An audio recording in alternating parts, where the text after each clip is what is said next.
One of the things that I love doing in the sideboard is like for people that maybe don't have many experience in sideboarding, I would advise them to like look at a few things. First thing that you want to remember, that this is like a thing that my captain told. The person that was my captain in my national team, he was like giving me a lot of tips in limited because he's like maybe the best Serbian limited player, if not the best. So he did tell me like Sorry, what is his name? Just to help people know. He's Alex Atelaro. Okay. So Yeah. what did he tell you?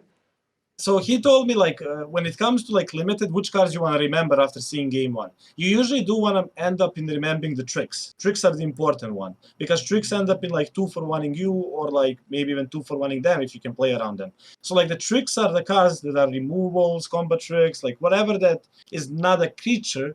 You want to remember them as much as you can if you can. Like you want to remember as how does their removal perform against your deck. And then what can you do? You can maybe add some tricks that can play around their tricks.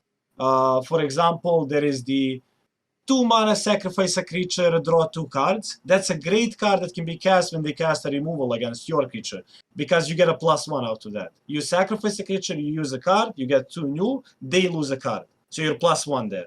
So like that's a card that you can maybe board in if you see your opponent having a lot of removals, but maybe that's not a card to board in immediately in your deck and play at main board because sacrificing a creature after block is not the same as maybe after them using a removal.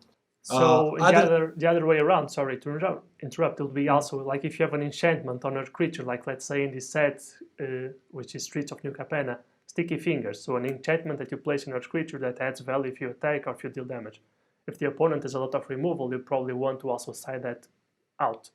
Yeah. If you can keep that card. That card is interesting because for the opponent to like outvalue you that, they need to have an early removal, and the early removal has to be instant because like when the creature does die, you still get to draw a card. So you don't lose the value from the sticky figure, and if they cast a removal on your creature, it's still 1-for-1. Yes. But yeah, getting back to the sideboarding, one thing that I did learn as well. Some cards that are maybe the creatures that aren't the best or like they are not the ones that do end up in your deck, they're like 24th, 25th best creature. Against some matches, they might be the best. And why is that?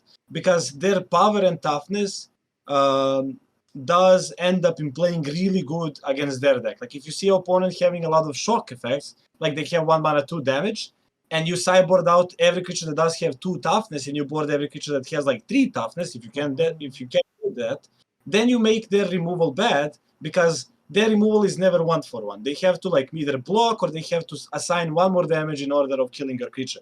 So like seeing those base damage removal, you can board in the creatures in a way that you can play around the removals, or even better, play around the combat. You can see their creature. That's like a next step. You remember how their creatures are aligned. Like if you see a lot of their creatures having 2 power, 1 toughness, you can either board 3 toughness or 1 power creatures that are maybe not the best, like I don't know, like a 1-drop that does have some value, which maybe is not going to be a main boardable card. Now it can be because it's going to trade with the 3-drop. So like there is a lot of things you can use as your knowledge after seeing a game 1 and like boarding in correctly against them.